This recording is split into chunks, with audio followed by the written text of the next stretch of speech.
Hello, hai, salam sejahtera dan salam sayang kepada anda semua. Kini anda sedang menonton Suara Wanita bersama dengan saya. Untuk kali ini, Maria Suji. Seperti biasa, Suara Wanita akan bersiaran langsung setiap hari Selasa dan Khamis pukul 10.15 pagi. Diharapkan anda di rumah sihat-sihat sahaja.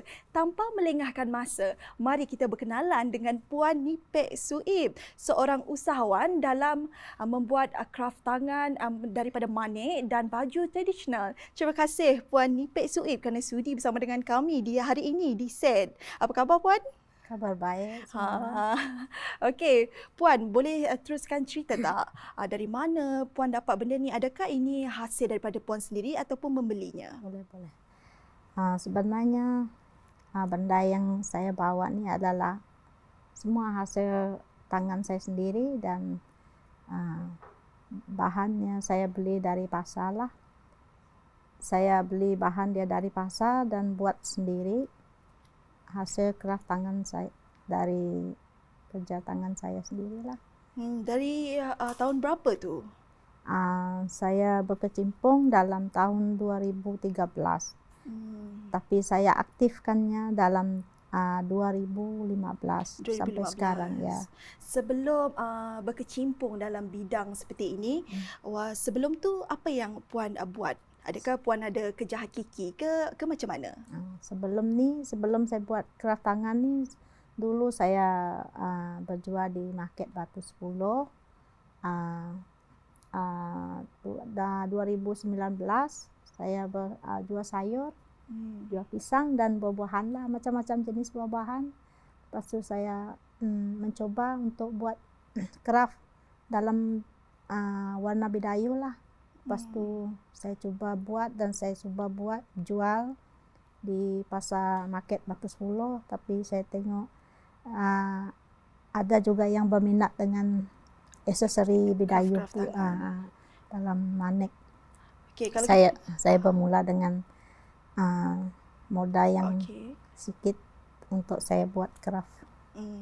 Kalau kita lihat yang ada sekarang ini, benda ni taklah murah kan. Jadi mesti ramai yang nak tahu dari mana dana-dana, adakah dikeluarkan sendiri ataupun ada badan-badan NGO yang membantu untuk sumbangan dana? Kalau setakat bermula saya buat benda ni, tidak ada NGO mana-mana pihak lah. Tapi mungkin saya aktif dalam bidang ni tahun 2015. Saya ada cuba untuk minta bantuan dari pertanian lah. Pertanian yang seperti Puan kata tadi 2011 berjual kan petani. Macam mana pula boleh terjebak dalam buat manik ini? Adakah Puan ni mempelajari sendiri buat benda semua ni ke macam mana? Saya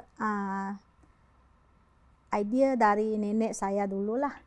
Sebab saya tengok dia benda yang dari nenek saya dulu. Sebab mereka fikir benda tu benda lama, tidak digunakan. Jadi saya kutipkan benda tu untuk disimpan. Lepas tu saya ada idea, ini bagus kalau kita ada idea untuk buat craft tangan, dan saya coba dari situlah. Dari benda yang terbuang itu saya belajar untuk buat topi bidayu. Saya buat baju dan skirt ya. Saya modernkan skirt dia juga. Okey, kalau kita lihat sekarang ni dia punya cara corak dia bukan sesuatu yang mudah. Jadi teknik-teknik ni memang diajar oleh nenek Puan sendirilah. Jadi bagi Puan sendiri, adakah susah buat benda ni? Benda ni sebenarnya kalau ada minat yang mendalam, ada minat yang mendalam tu tidak susah. Kalau ada minat. Ada tak anak-anak yang turut berminat dalam buat benda ni? Ada. Wah, ada. Berapa orang yang berminat ni? Dua orang.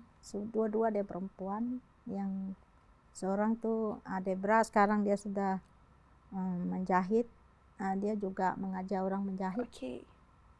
Okey. Okey, ramai lagi soalan-soalan yang saya nak beri kepada Aunty, makin menarik. Jadi kita berehat dulu seketika, okey? Jumpa lagi selepas ini.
Kembali lagi menonton Suara Wanita bersama dengan saya, Maria Suji. Anda di rumah jangan tukar siaran TV anda kerana kami banyak perkongsian yang kami ingin kongsikan kepada anda semua. Mari kita teruskan soalan seterusnya. Okey, Puan, jadi sebelum ini saya pernah nampak suatu rantai yang dibuat dari manik, bukan dari negara Malaysia namun dari negara lain yang membuat rantai berbentuk, orang Iban cakap tanguk. Okey, dia dari luar negara. Adakah bagi Puan sendiri itu sesuatu yang membanggakan ataupun sesuatu yang kita panggil ciplak? Bagi Puan sendiri macam mana? Kalau bagi saya lah, saya rasa bangga lah sebab dia orang boleh copy paste kita punya apa tuh tanguk yang boleh dibuat oleh negara luar juga. Bagi saya sangat bangga. Kan kita boleh nampak juga, kan. kita juga boleh kongsi Dan kalau mereka punya pun kita boleh juga kongsi buat Yes, seperti betul. mereka. Macam tu. Betul. Sebab sebelum ini ramai yang berkongsikan benda tu. Waktu tu Maria tengok di Facebook. Waktu tu memang exactly macam tangguh. Jadi kita rasa bangga sebab negara lain pun dapat melahirkan ilham membuat rantai daripada kraft tangan manik ataupun berbentuk tangguh. Okey, Puan. Boleh tak Puan ceritakan sedikit tak bagaimana permulaan membuat manik dan sekarang sambutan dia macam mana? Permulaan saya buat manik, mula-mula dulu saya buat agak kurang yang berminat. Jadi sekarang ni okey sikit sudah, dan saya juga makin hari makin saya boleh tukar dengan pattern yang lain-lain. Oh, Macam okey. tu. Kerana COVID-19 kan kita tahu perniagaan dulu dan sekarang kita boleh nampak perbandingannya. Ya. Jadi bagaimana dengan sambutan untuk tahun yang kedua ini? Okey, tahun COVID yang kedua ni memang sangat kurang lah, sangat slow. Tidak seperti tahun yang lepas-lepas. Boleh tahan juga lumayan, tapi 2 tahun ni memang sangat-sangat slow. Kan? Sebab kalau benda macam ni, kalau setahu kita lah, benda macam ni yang paling laku dan ramai orang pakai waktu tu ada pertandingan kumang-kumang, dayung sangon, baru orang guna semua ni kan, Puan? Ya. Jadi mungkin Puan boleh ceritakan sikit tak pencapaian Puan sepanjang menjual benda ni? Untuk pengetahuan saya kah? Ya, mungkin Puan boleh ceritakan bagaimana sambutan dia waktu kemuncak, paling best waktu tu rasa. Okey, kemuncak yang paling best ialah tahun 2017. Di sana ada apa tu, Borneo, dia orang buat pertandingan dayung sangon lah dekat puncak Borneo. Borneo Resortsman kah? Waktu tu dia orang baru buka tempat tu. Itulah pertama kali kami orang berjual dekat sana. Berjual dengan pakaian dan manik-manik dan juga makanan. Sangat memang. Ya. Okey, mungkin lepas ni Puan boleh cakap mana satu manik-manik yang paling mahal dekat sini kepada penonton. Mungkin ada yang berminat beli selepas ini, mungkin boleh PM Puan. Namun kita berehat dulu seketika, kembali selepas ini.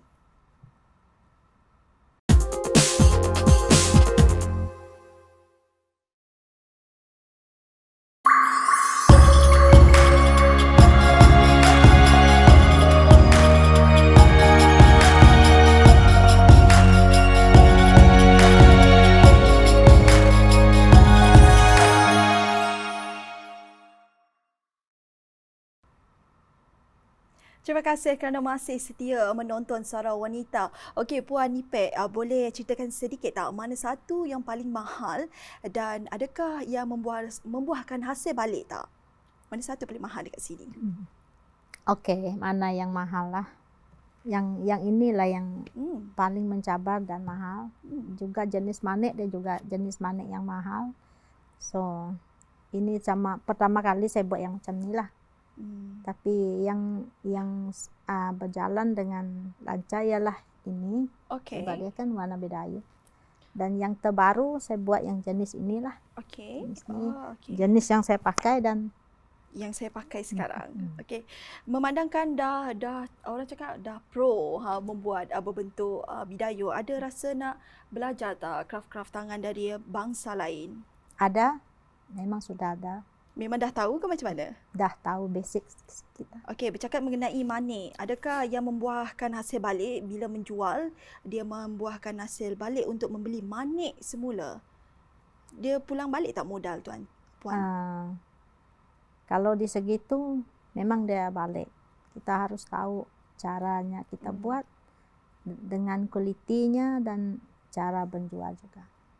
Kita harus tahu. Kan okey. saya percaya yang para usahawan ataupun yang berminat kepada kraft tangan manik ataupun baju tradisional, mungkin kita lihat banyak persaingan di luar sana yang sama juga pandai membuat ni. Jadi mungkin mereka rasa tergugat macam mana cara menjual, bagaimana nak attract orang untuk menjual barang sesuatu tu. Mungkin Puan Ipek boleh kongsikan bagaimana pembeli kekal membeli barang seseorang itu. Okey. Cara pembeli yang nak membeli lah. Customer selama ni dia kadang dia sekali dia beli dia datang balik. Sebab hasil tangan yang kita buat tu agak halus lah, tak itulah memuaskan hati mereka. Kadang ada yang dari Sibu, ada yang dari Miri. Kalau dia beli, dia tengok hasil dia halus, dia reorder balik. Macam itulah. Jadi Puan menjual semua ini, adakah Puan membuat pameran selepas tu menjual, adakah Puan ada alternatif lain menjual atas talian ke bagaimana? Atas talian. Ya, atas talian dan contohnya macam Facebook. Okey. Dan page saya sendiri lah macam tu. Ya, baru saya teringat Puan Ipek tadi cakap dia ada menjual benda ni dengan melalui Shopee kan? Ya, baru start hari ni. Okey. Adakah Puan sahaja yang menjual tu, adakah ada satu grup yang besar? Saya rasa satu grup yang besar lah dari Sarawak ni sebab saya sekarang di bawah jagaan Kraft Malaysia. So saya digalakkan oleh Kraft Malaysia untuk bawa barang saya ini ke Shopee. Okey, bagi Puan sendiri seorang veteran, dah lama berkecimpung dalam bidang ini, mungkin Puan boleh kongsikan tak bagaimana Puan mengekalkan semua benda yang Puan buat ini boleh setaraf dengan antarabangsa? Bagaimana cara Puan? Adakah melalui promote ataupun meminta pertolongan orang luar untuk melihat hasil-hasil Puan ataupun bagaimana? Kalau di segi itu saya agak kurang sikit lah, tapi kita boleh tanya macam mana dan bagaimana untuk menjualkan barang kita ke luar negara lah. Mungkin agak sedikit susah, tapi kita harap sesiapa yang menolong ni, kalau nak menolong Puan Ipek ni untuk mempromosikan barang dia, apa salahnya kan Puan? Ya, betul. Buat masa sekarang ni Puan menjual ini secara umum ataupun bagaimana? Secara umum sebab dan kita sekarang online. ni kan sedang bersama dengan COVID sedang menimpa kita. Bagaimana Puan mengekalkan jualan barang ni untuk orang pasti membelinya? Saya menjualkan barang ni buat masa sekarang ni ialah masa COVID. Saya guna talian dan online juga. Dan saya postkan barang yang customer minta. Okey. Kalau di dalam Kuching ni saya pakai terpaksa lah saya sendiri hantar COD. Kalau di Miri, Bintulu atau Sibu pakai bas lah macam tu. Kalau ada bas yang hantar selalunya lah. Pakai bas. Dari tahun lepas dan sampai bulan 1 ni tadi. Jadi pakai bas. Rasa selamat tak kalau bagi Puan sendiri? Adakah dia sampai dengan masih dengan berbentuk yang cantik lagi? Setakat masa ni tiada yang komplain. Tiada yang komplain. Semua datang dengan tepat dan masih perfect. Okey, apakah pencapaian yang paling terbaik yang pernah Puan kecapi? Mungkin sel Puan meletup-letup ke, ataupun Puan pernah membuat pameran dekat event-event besar ke? Dekat event-event besar tu selalu juga ada, tapi yang bestnya ialah di market di Batu Sepuluh.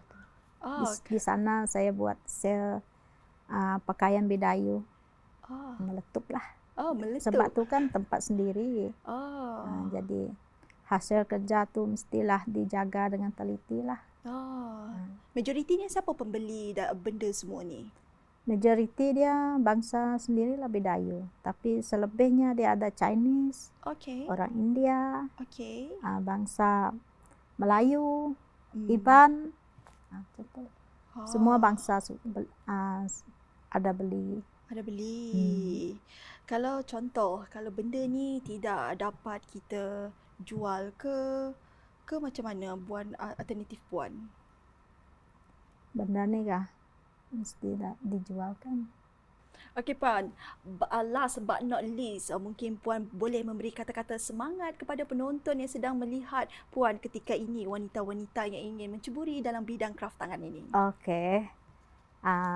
Bagi wanita di luar sana harus berani. Contohnya kalau Anda berminat dengan manik atau jahitan, bolehlah kita coba buat. Jangan takut, harus berani dan tegas untuk diri sendiri.